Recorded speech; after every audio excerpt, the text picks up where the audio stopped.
A heavy cloud of sorrow hung low over the small village in Homa Bay County as residents gathered quietly outside the homestead of the late Albert Ojwang.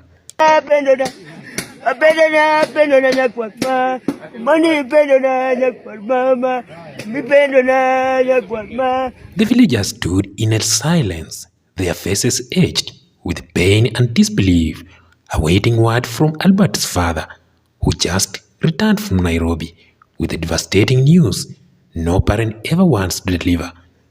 Tuko hapa tunaendelea kutazama na kufuatilia hali inavyoendelea, ingawa mnajua tayari kijana ameshaaga, na swala la msiba ni swala ambalo ni pana. Bado tunanyenyekea kuwaomba muzidi kusimama nasi kama familia, musichoke, maana hatujafika mwisho. Tradition in Luo culture dictates that the official announcement of death be made by a close family elder or parent. On this painful day, that responsibility fell squarely on Albert Ojwang's father, a man who left home just days earlier, clinging to the hope that he would return with his son, safe and alive. Instead, he came back with a broken heart and the unbelievable truth. Albert was gone, his life cruelly cut short under unclear and controversial circumstances. Bwana Lagat, wewe ni mzazi, umezaa. Sijui kama una watoto wangapi. Kiswahili kinasema ajuae uchungu wa mtoto ni mzazi. The silence was finally broken as Albert's father stepped forward. His gait was low, his shoulders heavy with grief, and his eyes bloodshot from sleepless nights and painful tears. His voice cracked as he addressed the villagers who had gathered at the homestead to offer their support. Gasps and wails followed. Women fell to the ground, some ululating in anguish, others crying uncontrollably. Men lowered their heads in solemn silence, some shaking their heads, struggling to accept what they had just heard.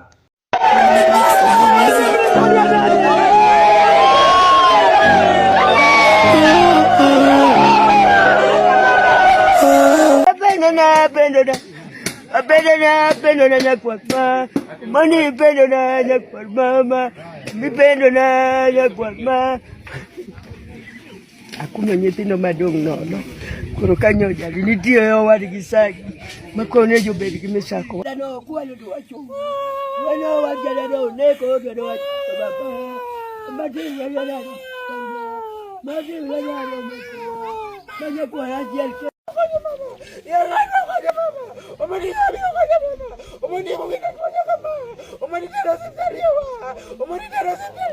The news hit the community like a thunderbolt.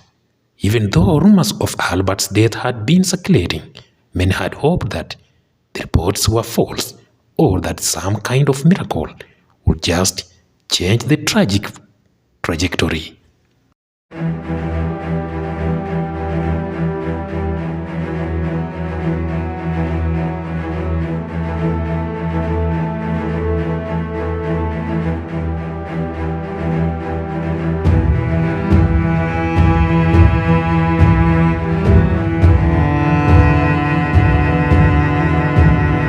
Albert Ojwang, a young man described as humble, bright, and full of potential, had been the pride of his village. His story ended with his body lying in Nairobi morgue, an image that will forever haunt his father. Laiti kama huyu mtoto ambaye ameuawa kinyama akiteseka kwa madhara ya maumivu na majeraha bila kupata msaada wa kusaidiwa, angekuwa mtoto wako. The elder recounted his final moments in the city. He said, and I quote, "I went to the city hoping to see my son, to hear him speak. he said, but all I found was his lifeless body in the cold chambers of the morgue.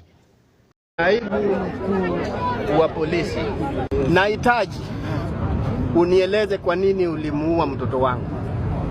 Kupitia kwa sheria ukaseme kwa nini ulimuua mtoto wangu.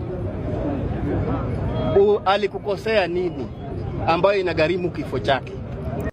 The pain in his voice reflected not just personal loss, but the collective heartbreak of community that had invested so much love and pride in Albert. His father struggled to contain his emotions after pausing as tears overwhelmed him mid-sentence. Albert Omondi Ojwang, we the teachers of this nation demand that real action must be taken. Justice must not only be done, but justice must be seen to be done. We are not going to relent. We are not going to sleep until the murderers and the perpetrators of this heinous crime are brought to book. Family members and neighbors gathered around him, offering silent support. The homestead was now a scene of mourning. Traditional songs of sorrow played in the background, and a large cooking pot simmered over firewood as women began preparing food for the mourners who were expected to arrive in the coming days. Culturally, this moment marked a crucial turning point. The official announcement by Albert's father meant that burial preparations would now commence in accordance with Luo customs. It also meant that traditional mourning rituals, including the planting of a symbolic banana stem at the homestead, would begin. But beyond the customs, there was palpable anger and questions among villagers. How did a young man full of life end up dead in such a mysterious and suspicious manner? Whispers of foul play and police involvement in his death dominated conversations under trees and inside huts. Community elders called for unity and restrained, asking villagers to remain calm as investigation unfolded. However, they also demanded justice and clarity from the authorities, insisting that the truth about Albert's death must be revealed and those responsible held to account. Tuliwauliza, wakatuambia msiwe na wasiwasi, na hata mkimtaka mtupigie. That is the reason why they gave us their contacts. As the sun set over Homa Bay, casting a golden hue over the hills and the raw-grieving homestead, one thing was clear: Albert Ojwang's death had left a void that would not be filled anytime soon. A promising life had been cut short, a father's heart shattered, and community plunged into mourning. The pain was raw, the questions were many, and the need for answers urgent. But for now, the villagers grieve. They grieve not just for Albert, but for every dream lost, every tear shed, and every parent whose child never comes home.